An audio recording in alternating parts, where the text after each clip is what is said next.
तो परम धर्म की व्याख्या कर रहे हैं। धर्म प्रोज्झित कैतवोत्र परमो निर्मत्सराणां सतां वैद्यं वास्तवमत्र वस्तु शिवदं तापत्रयोन्मूलनम्।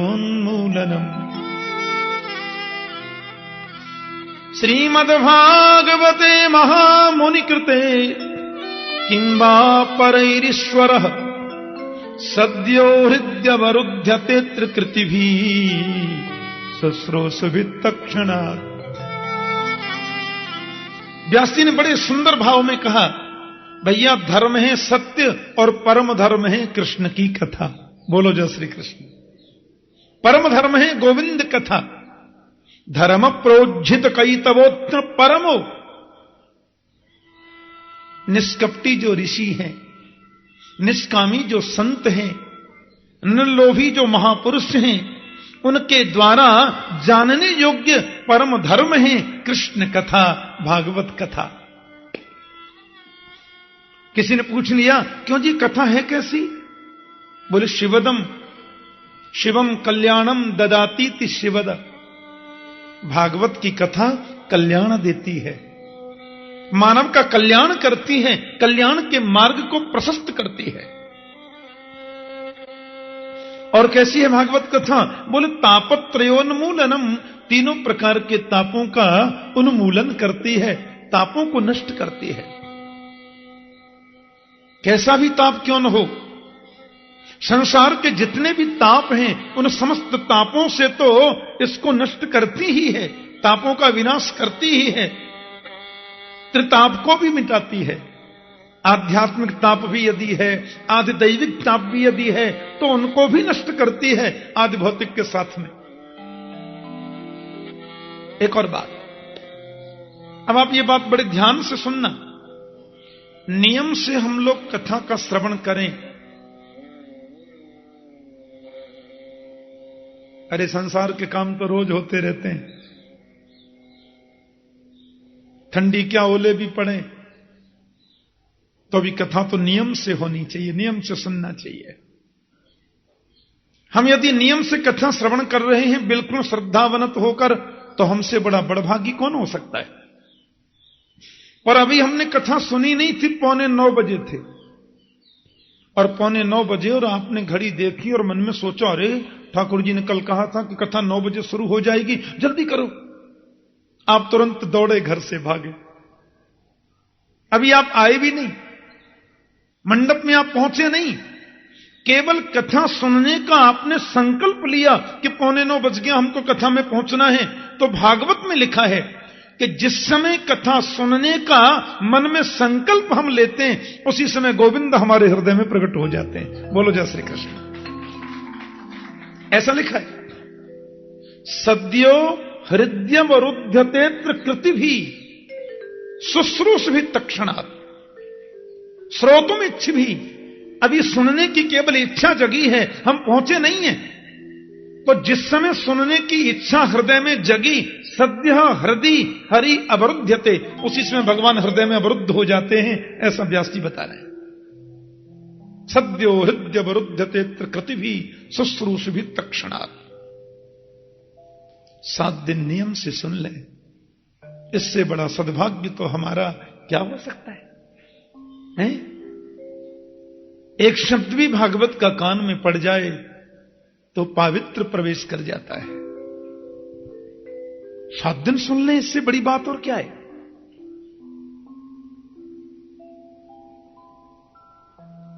मेरे पास कनाडा से रात को फोन आया,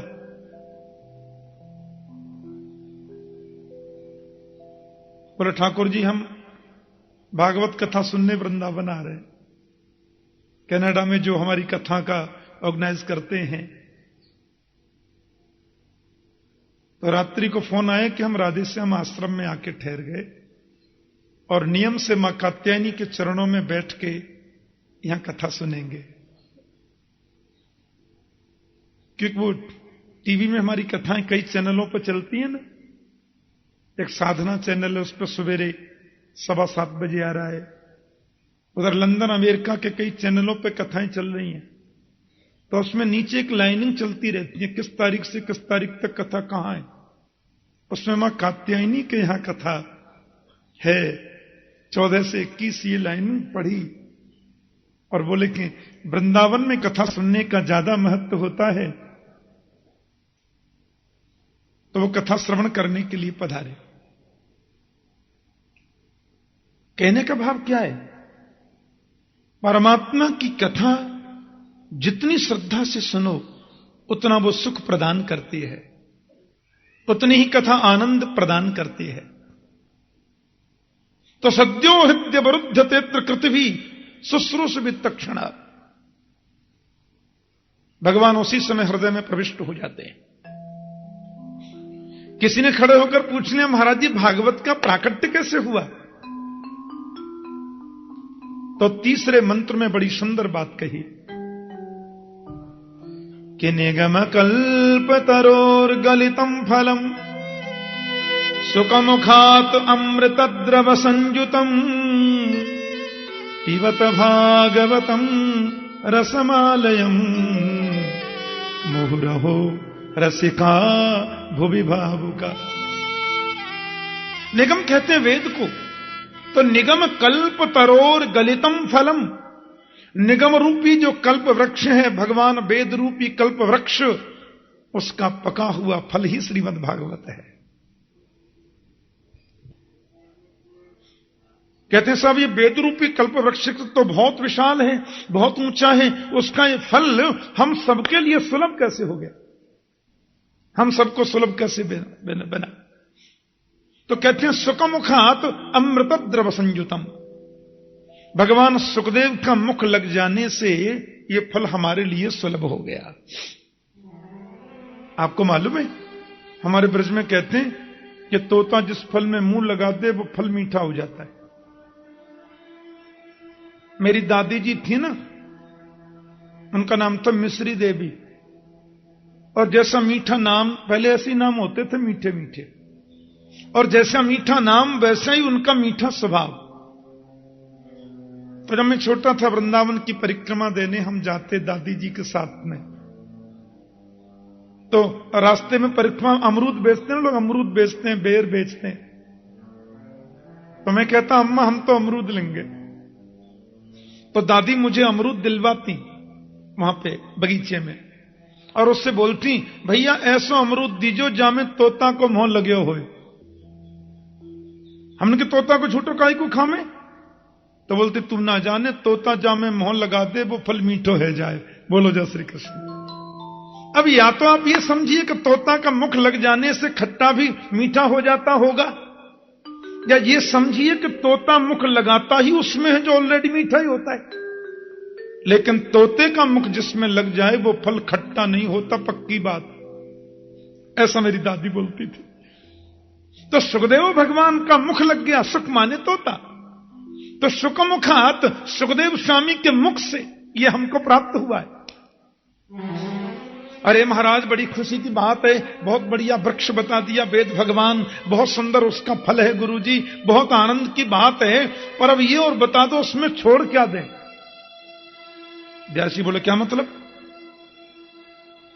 अजी फल में तो गुठली होती है, छिलका होता है, कोई भी जानकार आदमी गुठली छिलका खाता ही नहीं। गुठली छिलका खाता है कोई? तो भागवत को आपने फल बता दिया, अब हम उस फल को खाने जा रहे हैं, तो ये बता दो इसमें गुठली क्या है, छिलका क्या है, उसको पहले ही निकाल के रख दें अलग। बोले नहीं नहीं ये बात तो कहना ही नहीं, इसमें गुठली होती नहीं, छिलका होता ही नहीं। तो महाराज जी बिना गुठली का छिलके ये फल कैसा? बोले अमृत द्रव संयुतम, इसमें तो अमृत भरा है, इस फल में तो केवल अमृतत्व भरा है, ये अमर बनाता है, अमृत इसमें भरा है। बोले महाराज जी वो अमृत कैसा है? अमृत का जरा रूप कैसा है? द्रवो मोक्ष, इसमें मोक्ष रूपी अमृत भरा है। अमृत द्रव संयुतम, इसमें अमृत है, द्रव माने मोक्ष से युक्त अमृत है। आहा, तो महाराज जी फिर हम लोग करें क्या? बोले पिबत भागवतम रसमालयम मुहुरहो रसिका भुवि भावुका। अरे भाई, इस भागवत रूपी रस को पियो। पिबत भागवतम आलयम मोक्ष पर्यंतम, इसको मुक्ति तक पियो। पीते ही चलो, पीते ही चलो। आहा, कब तक नहीं मिलेगी मुक्ति, ऐसा लिखा है। या तो ये समझो कि तब तक पियो जब तक मर न जाए, हाँ, और मृत्यु के बाद में फिर जन्म आ जाए तो फिर पियो। और फिर कब तक पिए, बोले आलयम मोक्ष पर्यंतम, जब तक मुक्ति न हो जाए पीते ही चलो। रामचरित जे सुनत अघाही, रस विशेष जाना तिन नाही। परमात्मा की कथा को सुनकर के जो ये बोलने लग जाए, बस बस बस बस बहुत सुन लिया, अब क्या सुनना, उसने कथा को समझा ही नहीं, कथा के तत्व को पहचाना नहीं। एक माता मेरे से कह रही थी, एक मैया ने पूछा था, ठाकुर जी इतनी भागवत करते हैं आप, 26-27 साल से कर रहे हैं, आपको कभी थकान नहीं होती? मैंने कहा माता, हृदय की बात कहूं तो मैं 10 दिन कथा नहीं करूं तो थक जाता हूं। बोलो जय श्री कृष्ण। मैं तो प्रभु से कितनी प्रार्थना करता हूं, हे गोविंद तुमने बहुत बड़ी कृपा की। पहली कृपा तो तुमने ये करी कि मुझे भारत में जन्म दिया। हम उस देश के वासी हैं जिस देश में गंगा बहती है। और दूसरी कृपा यह की कि मुझे ब्राह्मण कुल में जन्म दिया। तीसरी कृपा यह की कि मुझे ब्रजवासी परिवार में जन्म दिया। और चौथी कृपा यह करी कि बचपन से संतों की सन्निधि प्रदान की, संतों की गोद में खेलने का अवसर मिला। और पांचवी कृपा यह की गोविंद कि तुमने अपनी कथा देने कहने की ही सेवा मुझे प्रदान कर दी। कोई टेंशन ही नहीं है, न फैक्ट्री का टेंशन, न नौकरी का टेंशन, न परिवार का टेंशन, न कोई व्यावहारिक टेंशन। केवल एक ही बात, आज कथा ऐसी करी है, कल इसको ऐसे सजा के करूंगा। अब ऐसी करी है, कल इसमें और सुंदर संतों के भाव कहूंगा। इसके अलावा दूसरा कोई विचार आने का टाइम ही नहीं रहता। बोलो जय श्री कृष्ण। बताओ, मुझसे बड़ा सुखी, मुझसे बड़ा प्रसन्न आत्मा संसार में कोई दूसरा हो सकता है? बोलो जय श्री कृष्ण। कितने गोविंद की कृपा है, कोई चिंता ही नहीं। 10-15 दिन यदि मुझे कभी किसी विशेष कारणवश कभी कोई स्थगित हो जाए, कार्यक्रम रहना पड़े, घूमने की आदत नहीं, फालतू डोलने का कोई आदत नहीं, और किसी चीज में मन लगने की स्थिति नहीं। संतों को सुनना, महापुरुषों को सुनना और उनकी वाणी को दुनिया को सुनाना, वितरित करना, और कोई काम ही नहीं मिला। हाँ, कितनी बड़ी कृपा है गोविंद की हमारे ऊपर। तो कथा कहते में भी अघाना नहीं चाहिए और सुनने में भी कभी नहीं अघाना चाहिए। काहे का अघाना? कथा जिन कानों से नहीं सुनी, वो कान तो चूहे के बिल के गड्ढे के समान है। हम बहुत बड़े पुण्यात्मा हैं, मां के चरणों में, मां की गोद में बैठकर गोपियों के द्वारा सेवित मां की सन्निधि में बैठकर हम, अब इससे बड़ा प्रमाण और क्या होगा कि गोपियों को जिस मां की कृपा से परब्रह्म गोविंद मिल गया, उसके चरणों में बैठकर हम उनकी लीलाओं का अनुगान श्रवण करेंगे तो कभी तो उसको दया आएगी। और एक बार भी उसकी नजर पड़ गई तो जीवन धन्य है। आइए हम लोग प्रसंग पर चले। पवित्र नैमिषारण्य की भूमि, 88,000 ऋषि लोग बैठे हुए हैं। उन ऋषियों की मंडली के मध्य में आदरणीय सूत जी महाराज पधारे। महात्म्य का किंचित प्रसंग सुनकर के ऋषियों को आनंद मिला था और सूत जी महाराज बड़े गदगद हो रहे थे। अब उन समस्त ऋषियों ने अपने मन में एक विचार किया। आप जरा विचार करके देखो, कितना सुरम्य वातावरण रहा होगा। चारों तरफ वृक्षावली, वृक्षों के नीचे तपस्वी ऋषि जन बैठे हैं। व्यास मंच पर युवावस्थापन्न महात्मा सूत जी जो वेदव्यास के शिष्य हैं वो विराजमान हैं। अपने नित्य कर्म आदि से निवृत्त होकर के ऋषि लोग एकदम शांत भाव से बैठे हैं और सूत जी से कहने लगे, आपको अच्छा लगे तो हमारा कुछ पूछने का मन था, क्योंकि शास्त्र कहते हैं बिना पूछे किसी को मत बताओ, और यदि कोई अन्याय से पूछता है तो भी मत बताओ। अन्याय से पूछना भी तो बताना नहीं चाहिए ना। जिससे हम सुनते हैं उसके प्रति पहले श्रद्धा व्यक्त करो, तो बातें तुम्हारे हृदय में उतरेंगी, उर में उतर जाएंगी। प्यार से बोलो जय श्री कृष्ण। अब 88,000 लोग यदि एक साथ प्रश्न कर लें, जोर जोर से बोलें, तो हल्ला बहुत हो जाएगा ना। इसलिए उन सभी ऋषियों ने अपनी तरफ से एक संत को आगे बिठाया और बोले, आप हमारी तरफ से प्रश्न करो।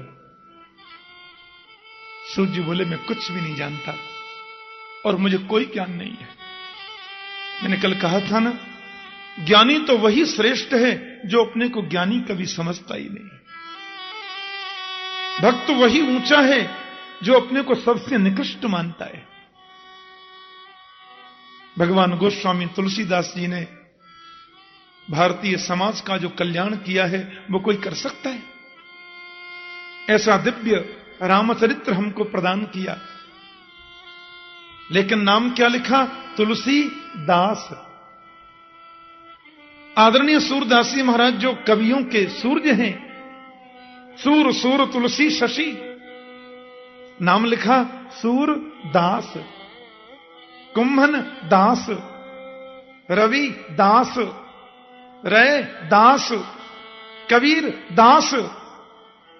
उनके नाम से ही कितनी उनकी विनम्रता झलकती है। भक्त वही श्रेष्ठ है जो अपने को छोटा माने। सूर्य कहते हैं, मैं तो बिल्कुल कुछ नहीं जानता, फिर भी आप लोग मुझे इस योग्य मानते हैं, तो जो मैंने गुरुजनों से जाना है उसको आपके सन्मुख वितरित कर दूंगा, उसमें मेरा जाता क्या है? ऋषि बोले, नहीं नहीं, हम लोगों ने 6 प्रश्नों को चुन करके रखा है साहब, और बड़ी आशा, बड़ी जिज्ञासा और बड़ी प्रीति से आपसे पूछना चाहते हैं। हाँ हाँ, क्या प्रश्न है, बोलिए। बोले साहब, पहला प्रश्न हमारा यह है, पुंसाम एकांततः श्रेयः स्तन्नः संशितुमर्हसि। ध्यान से सुनना। मानव के कल्याण मार्ग का धर्म क्या है?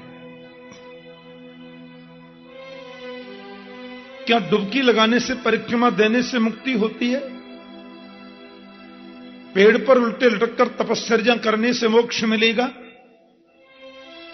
30 दिन के महीना में 7 व्रत करने से मुक्ति मिलती है? मुक्ति का मार्ग क्या है? मुक्ति का धर्म पथ क्या है? आप कृपया स्पष्ट करें। प्यार से बोलो जय श्री कृष्ण।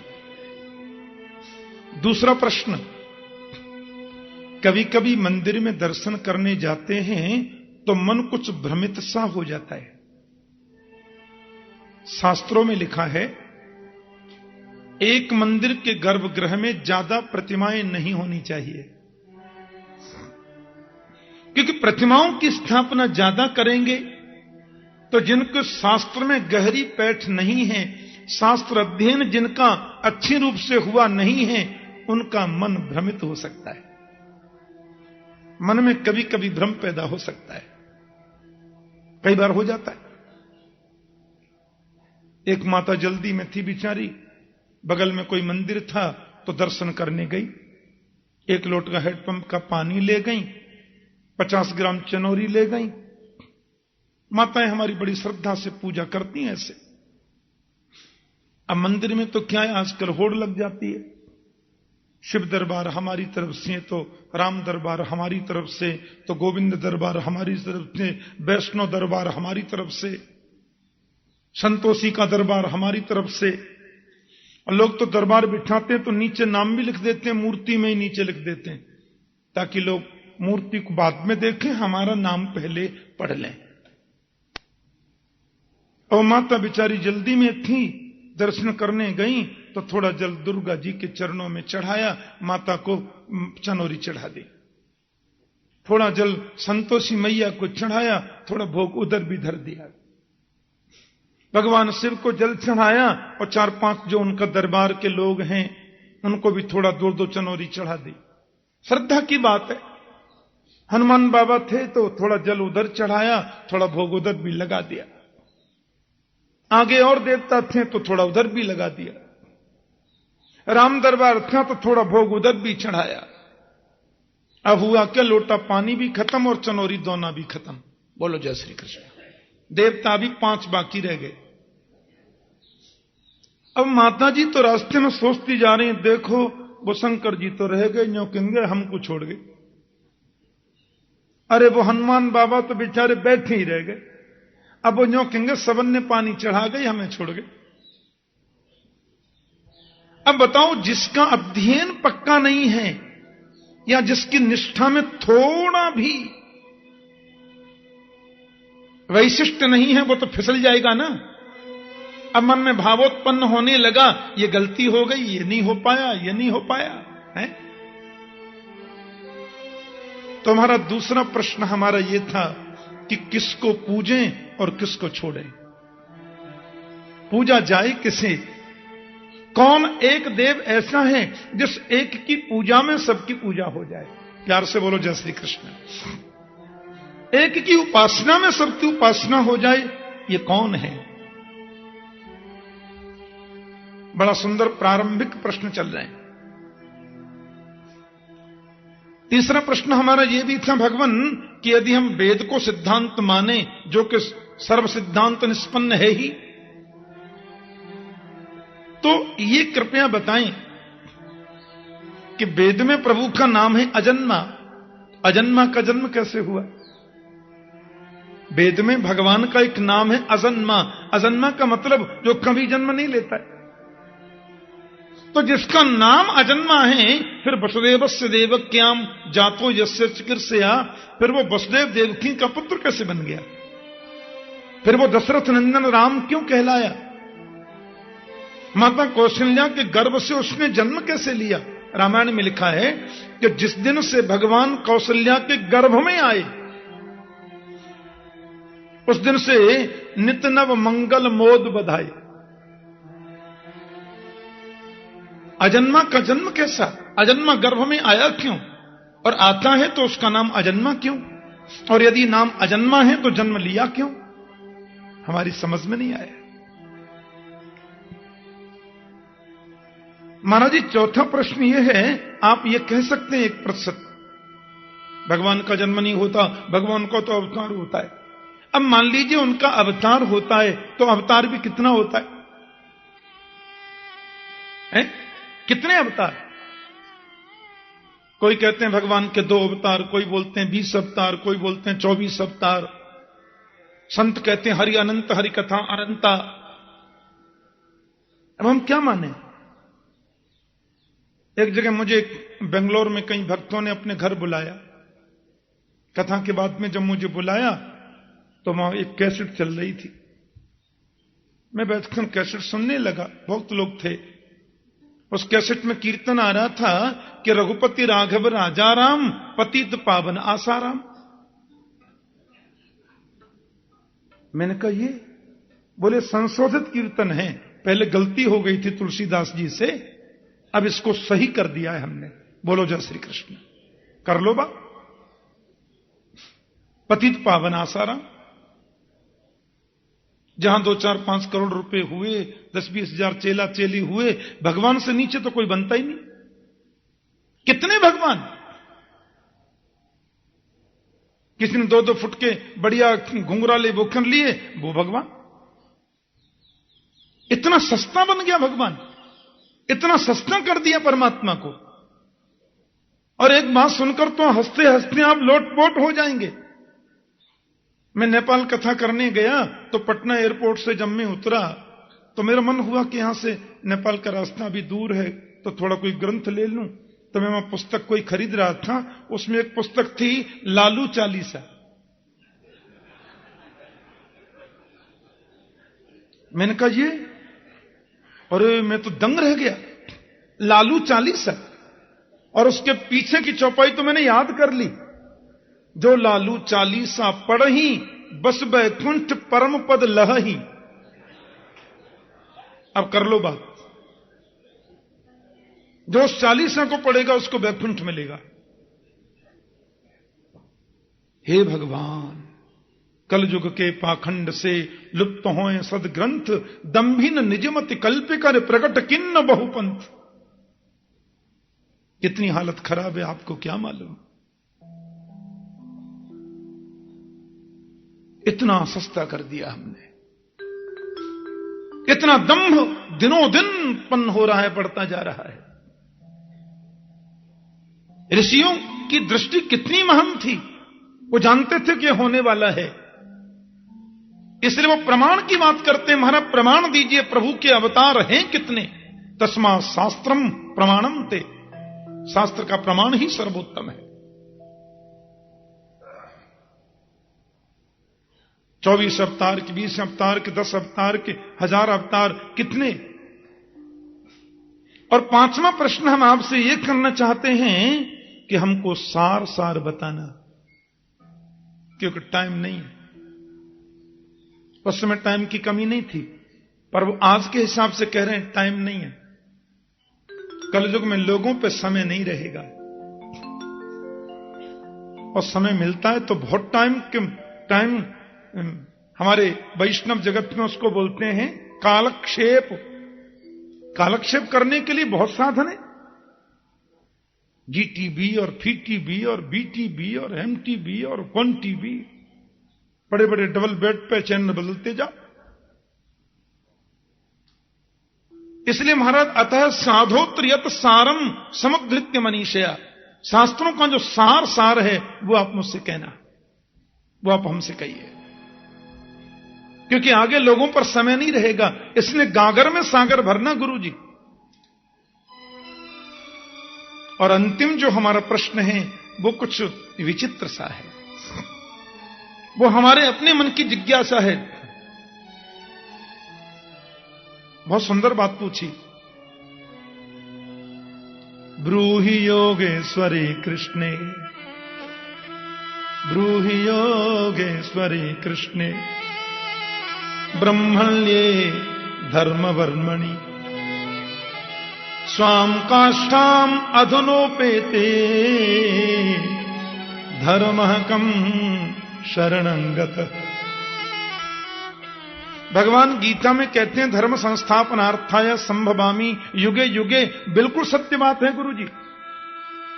लेकिन कृष्ण ने जब अवतार लिया धर्म स्थापना के लिए, 125 वर्ष वो इस भूमि पर रहे, और उपदेश करने के बाद गोविंद जब अंतर्धान हो गए, स्वाम काष्ठाम अधनोपेते धर्मः कम शरणंगत।